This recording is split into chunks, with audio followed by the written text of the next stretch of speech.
Commander Lee Hanna pressed her palm against the cool metal of the observation window. The twin suns of the Kepler system were setting behind the purple mountains of Harmony Station, casting long shadows across the agricultural domes that fed nearly 50,000 colonists. She had been watching this same sunset for 3 years now, ever since her assignment to this peaceful outpost on the galaxy's rim. The station hummed quietly around her. Children played in the recreational areas while their parents worked in the research labs and farming complexes. This was what humanity had become over 3 centuries of peace builders, growers, explorers who turned dead worlds into gardens. The galaxy saw them as soft, and perhaps they were right. Hannah couldn't remember the last time she had seen a weapon more dangerous than a mining laser. Across the system, Jang Miho was kneeling between rows of tomato plants in New Eden's massive hydroponic facility. The plants grew tall and green under artificial suns, their roots drinking nutrient-rich water that would feed the colony's children. Miho loved his work. He had volunteered for colonial service to escape Earth's crowded cities and build something new among the stars. His hands were stained with soil that had never known war. The attack began at exactly 1800 hours station time. The first sign was a shimmer in space above New Eden, like heat waves rising from summer pavement. Then the Zephyrian warships materialized, massive, angular vessels that looked like flying mountains of black metal and razor edges. They had been watching, studying, learning about human weaknesses for months. The reptilian creatures had done their homework well. Human colonies had automated defense grids, but they were designed to stop asteroids and space debris, not military fleets. The colonists had patrol ships, but they were exploration vessels with scientific equipment, not weapons of war. Most importantly, humans seemed to have forgotten how to fight. The Zephyrians had watched human diplomatic missions resolve conflicts with words and trade agreements. They had seen human peacekeepers withdraw from disputed territories rather than use force. They had observed a species that chose negotiation over violence, even when violence would have been easier. This made humans weak. This made them prey. The bombardment of New Eden lasted exactly 18 minutes. Plasma beams cut through the colony's shields like knives through paper. The residential districts disappeared in balls of fire. The schools and hospitals vaporized. Miho died still holding a tomato plant, his final thought a confused wonder at why anyone would destroy something so beautiful. Harmony Station received the distress signal as their own attackers appeared. Commander Hanna watched in frozen horror as 3 Zephyrian cruisers dropped out of hyperspace directly above the agricultural domes. The station's automated defenses fired uselessly at the alien shields. "All hands, prepare for emergency evacuation," Hanna broadcast, her voice steady despite the terror in her heart. She had trained for pirate raids and equipment failures, not military invasions. Around her, the station's crew ran to evacuation pods while plasma fire began tearing through the outer hull. The third colony to die was Terra Nova, a mining settlement where families had carved homes from asteroid rock. The Zephyrians burned it all, leaving no survivors to tell stories of mercy or hesitation. They wanted to send a message that would echo across human space: "Your time of peace is over." The news reached Earth 18 hours later, carried by a badly damaged cargo ship that had escaped the destruction. President Park Salmon stood at her office window, looking out at the Seoul skyline that had been rebuilt after the last Great War 3 centuries ago. The city below sparkled with lights and life, a symbol of humanity's commitment to creation over destruction. Her advisors filled the room with desperate voices. Economic sanctions, they said. Diplomatic protests. Emergency sessions of the Galactic Council. Surely the other species would condemn this unprovoked attack. Surely there was a peaceful solution to be found. But deep beneath the presidential complex, in tunnels that few knew existed, ancient machinery was stirring. Computer systems that had slept for 300 years were coming online. Sealed vaults were opening. Cryogenic chambers were beginning their warming cycles. The Dragon Protocol had been activated. President Park Salmon listened to her advisors with half her attention while reading the classified reports appearing on her personal screen. The reports the galaxy would never see. The reports that reminded her what humanity had been before they chose to be gardeners and teachers and explorers. "Continue with diplomatic channels," she told her cabinet. "Issue the standard protests. Call for emergency sessions." They filed out, believing their president would handle this crisis the way humans always handled crises, with words and compromise and careful negotiation. They were wrong. Across human space, hidden facilities were powering up for the first time in centuries. Weapons that existed only in classified archives were being manufactured. Ships designed by humanity's greatest military minds were rolling out of secret construction bays. And in chambers scattered across a dozen worlds, warriors were opening their eyes. Men and women who had volunteered to sleep until humanity needed them again. Soldiers and strategists and tacticians who remembered what the galaxy had forgotten. The Zephyrians had made one critical error in their calculations. They had assumed that humanity's peaceful nature meant humans had forgotten how to wage war.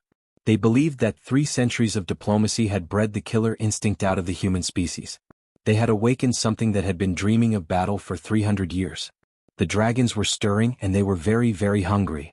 The first thing Admiral Kim Juno felt was cold.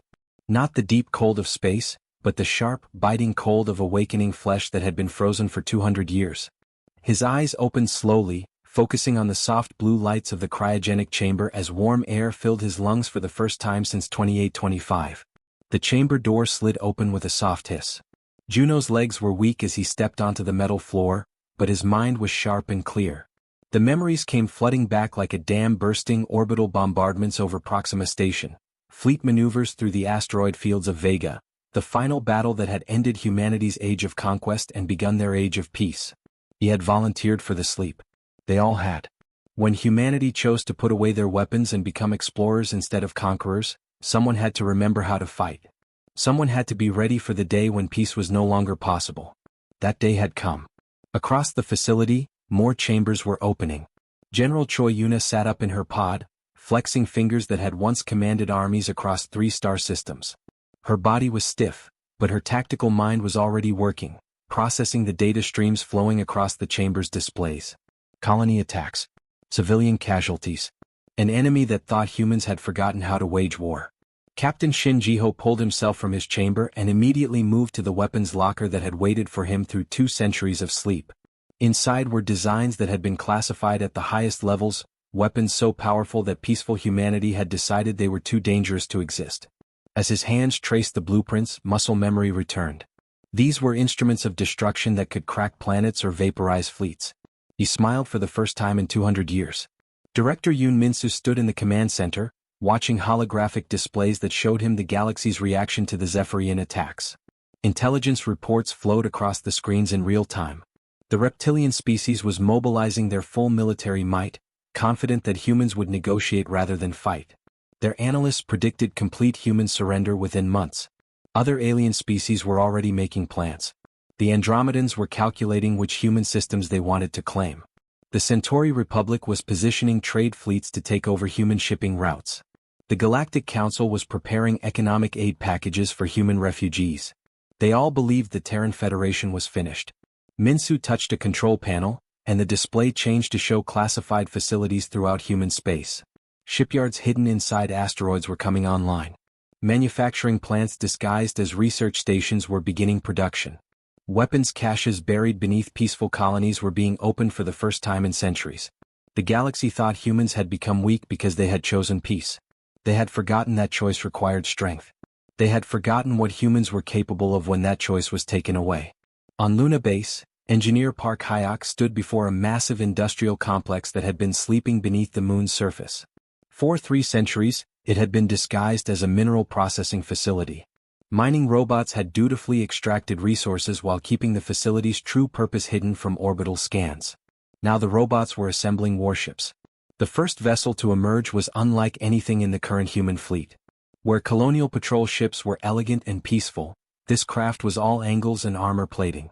Its weapon systems incorporated technologies developed during 3 centuries of theoretical advancement: plasma cannons that could burn through any known shield, quantum torpedoes that could phase through matter, stealth systems that made ships invisible to all sensors. Similar facilities were awakening throughout the outer colonies.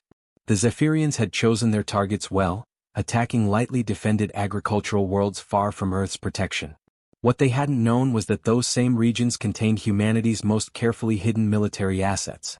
Dr. Lee Soo-jin activated the first of the automated factories on Kepler Station.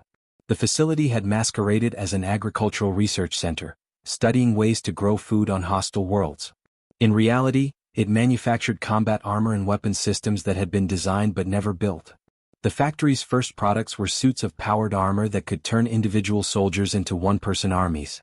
Each suit incorporated strength enhancement, energy shields, and weapons systems that had existed only in classified computer files. The armor was designed by military minds who had spent centuries thinking about warfare without being allowed to practice it. Lieutenant Colonel Anjaihan reviewed the tactical reports from his awakening chamber. The Zephyrians had observed human military capabilities and found them lacking. What they had seen were patrol ships designed for exploration and defense platforms meant to stop space debris. They had concluded that humans were no longer capable of real warfare. They were about to learn the difference between capability and choice. Across human space, the awakening continued. Generals who had commanded star fleets emerged from centuries of sleep. Tacticians who had planned battles across multiple star systems stretched muscles that had been frozen since the end of humanity's violent age. Engineers who had designed weapons of unimaginable power activated manufacturing systems that had waited patiently for this moment. The Zephyrians had wanted to face humanity at war. They had believed that destroying peaceful colonies would force humans to negotiate from weakness. Instead, they had activated protocols that had been designed for exactly this scenario. The dragons were awake now, and they remembered everything. Every battle tactic, every weapon system, every strategic advantage that had made humanity the galaxy's most feared military power 3 centuries ago. The galaxy was about to remember why humans had needed to choose peace. Because when they chose war, nothing could stand against them. The Zephyrian scout Captain Vextar was reviewing sensor data when his ship simply stopped existing. One moment the bridge was filled with the usual sounds of a warship in deep space, humming electronics, quiet conversations, the steady pulse of the life support systems. The next moment, there was nothing but scattered atoms drifting in the void. The scout fleet's final transmission reached Zephyrian command as a broken signal. Unknown contacts detected near Kepler 442. Moving to investigate. Ships appear to be, wait, that's impossible. They're not showing on any. The message ended in static. Colonel Li Jinwu watched the destruction from the bridge of the TFS Silent Thunder. His ship was a shadow against the stars, its hull coated with materials that absorbed light and sensor beams. Around him, 24 similar vessels moved through space like hunting wolves, invisible and deadly. Target eliminated, reported his weapons officer. No debris larger than a molecule detected. Jinwu nodded. The quantum disruptor cannons had performed exactly as designed. The weapons didn't destroy ships in the traditional sense, they simply convinced the atomic bonds holding the target together that they no longer wanted to exist. Clean, efficient, and absolutely terrifying to anyone who understood the physics involved. Signal the fleet, Jinwu ordered. Begin Dragon Formation Alpha. We have more visitors coming. The Silent Thunder was one of 300 ships that had been built in absolute secrecy over the past 10 years. While the galaxy watched human patrol vessels, small, peaceful craft designed for exploration and rescue, these warships had been constructed in hidden facilities throughout human space. Every one incorporated technologies that had been developed during 3 centuries of theoretical military research. The Zephyrians had seen what humans wanted them to see. Peaceful ships with minimal weapons, defensive installations designed to stop pirates and space debris, a military force that seemed designed for protection rather than conquest. They had no idea that humanity's real military assets had been hidden away, waiting for the day when peace was no longer possible. The second Zephyrian fleet was larger, 12 heavy cruisers and 40 escort vessels sent to investigate what had happened to the scouts. They arrived in the Kepler system expecting to find debris and perhaps a few human patrol boats trying to clean up the mess. Instead, they found a message waiting for them. The transmission appeared on every Zephyrian communication channel simultaneously. It contained no words, just coordinates, the exact locations of every Zephyrian military base, shipyard, and command center in their home systems. Information that should have been impossible for humans to obtain. Admiral Kothran, commanding the Zephyrian fleet, stared at the coordinates in growing horror. These were classified locations, protected by the highest levels of military security. How could humans know about secret bases that had been hidden for decades? Sir, his tactical officer reported, we're detecting massive gravitational anomalies throughout the fleet formation. The human ships materialized around them like ghosts becoming solid. One moment the Zephyrian fleet was alone in empty space. The next moment they were surrounded by sleek predators that seemed to have appeared from nowhere. Dr. Song Jion monitored the engagement from her command center deep beneath Luna's surface. The quantum weaponry systems she had spent decades designing were finally being put to their intended use. On her displays, she watched as human ships fired weapons that existed only in theoretical physics papers. The quantum torpedoes passed through Zephyrian shields as if they weren't there, because in a very real sense they weren't there. The weapons phased through normal matter until they reached their target's critical systems, then suddenly decided to exist again. Zephyrian ships died without their shields ever registering an impact. The plasma lance cannons fired beams of contained star matter that burned through armor plating like it was paper. The gravitational disruptors created tiny black holes that lasted just long enough to tear enemy vessels apart from the inside. Most terrifying of all were the molecular scramblers, weapons that convinced the computer systems controlling Zephyrian life support that oxygen was a poison and artificial gravity was the enemy. The battle lasted exactly 7 minutes. When it was over, 52 Zephyrian warships had been reduced to expanding clouds of plasma and debris. Not a single human vessel had been damaged. Admiral Kim Juno's voice echoed across every communication channel in Zephyrian space.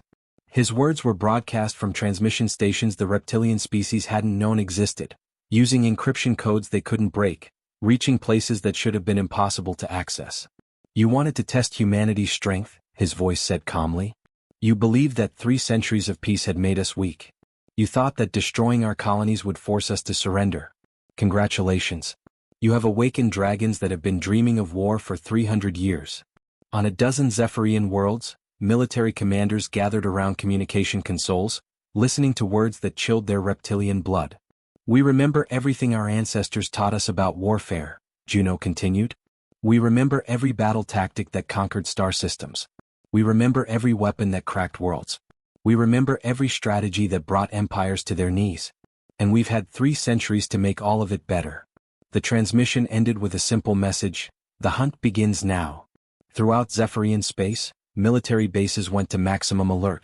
Defense fleets mobilized. Emergency protocols activated.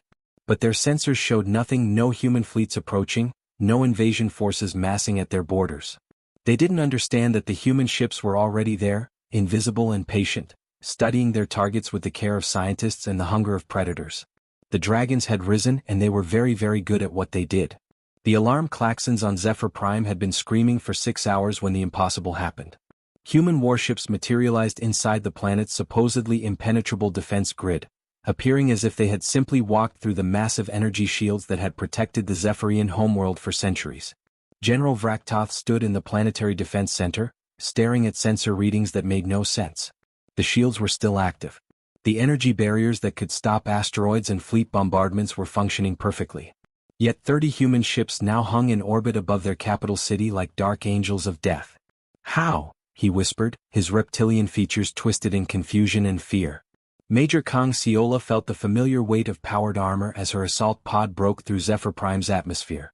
Around her, 200 Marines descended toward the planet's surface in individual drop pods that phased through the defense grid like it was made of empty air.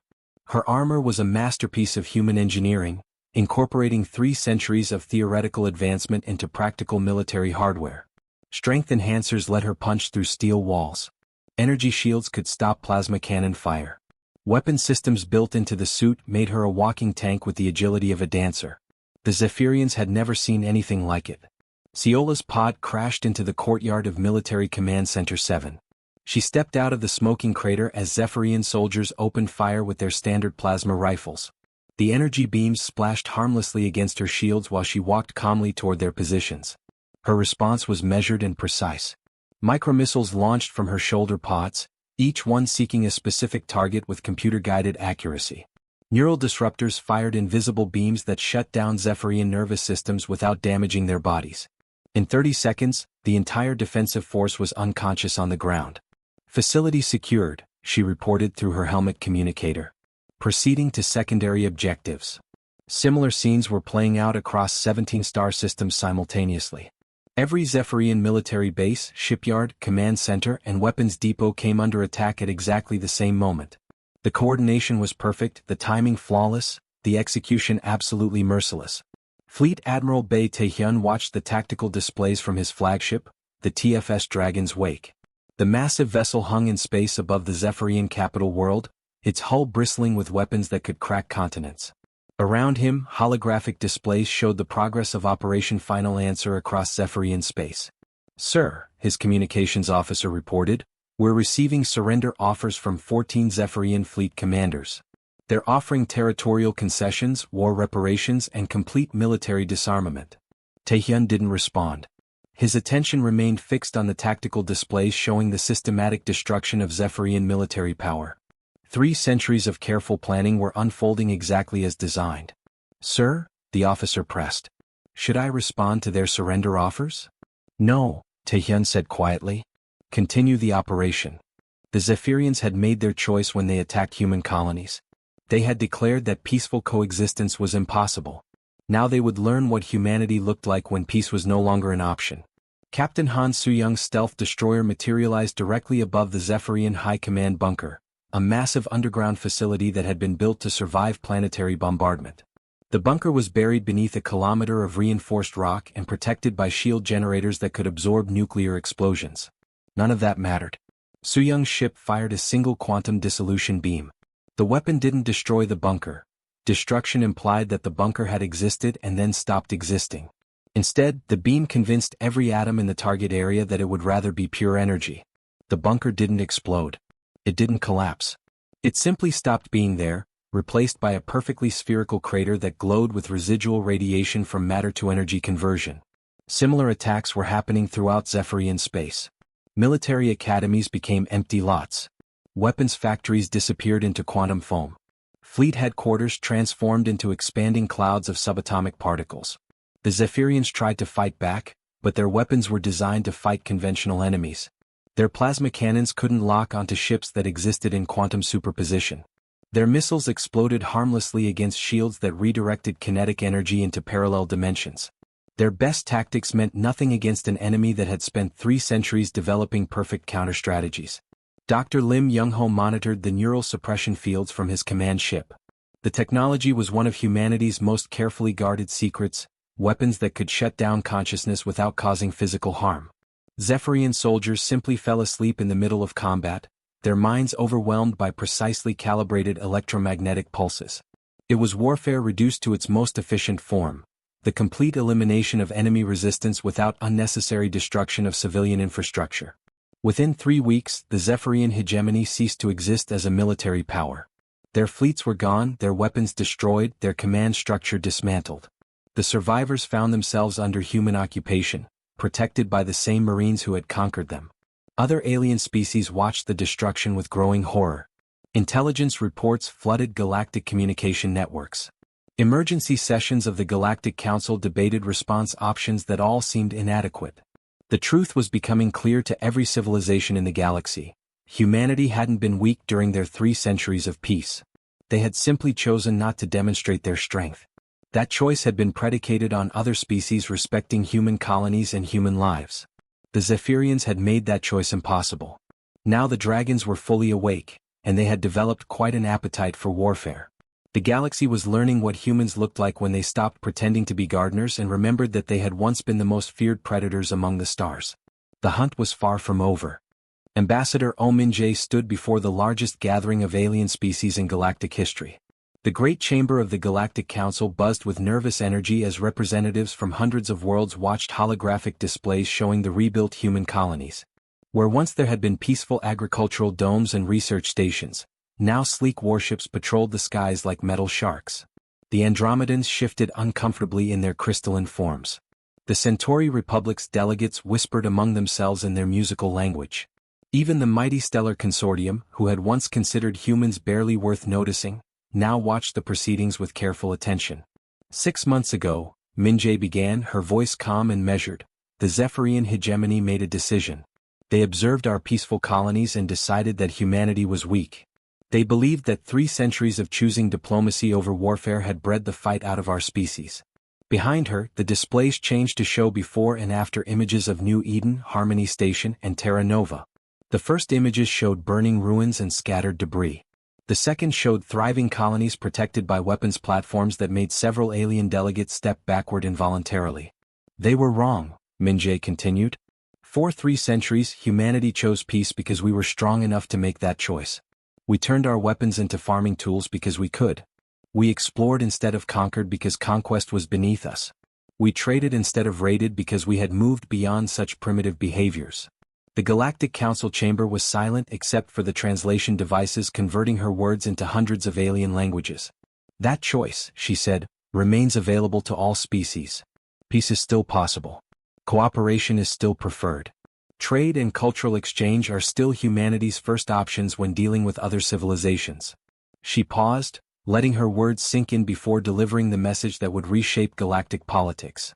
But understand this clearly, our peaceful nature was always a choice, not a weakness. The Zephyrians removed that choice. They decided that coexistence was impossible.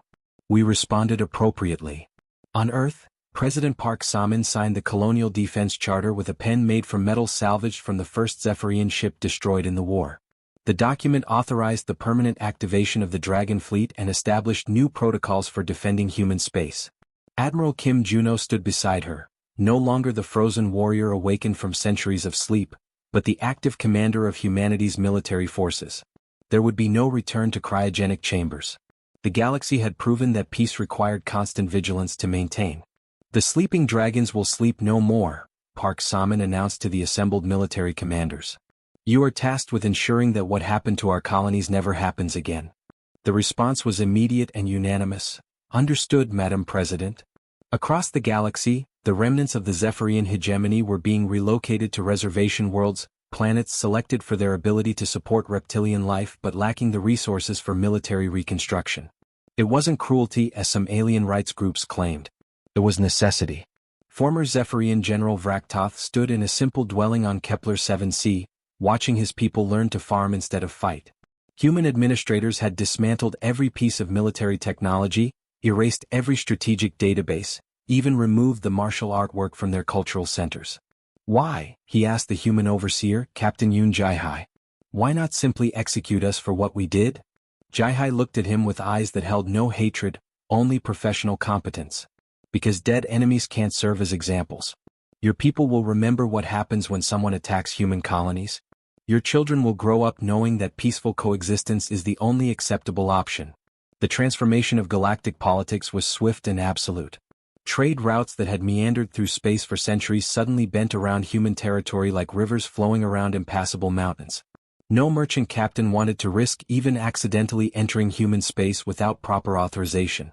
The Stellar Consortium, which had dominated galactic commerce for millennia, found their profit margins shrinking as human trade networks expanded. Worlds that had ignored humanity for centuries now sent diplomatic missions to Earth, each carrying the same basic message: friendship, cooperation, mutual respect, anything to avoid the fate that had befallen the Zephyrians. The Andromedan Crystal Collective offered exclusive mining rights to rare crystal formations. The Centauri Republic proposed cultural exchange programs and shared scientific research. Even the reclusive Void Walkers emerged from their dimensional hiding places to offer non-aggression pacts. Every species in the galaxy had learned the same lesson: humanity's peaceful nature had been a gift, not a guarantee. Colonel Li Jinwu stood once again on Harmony Station's observation deck, watching the twin suns set behind the purple mountains.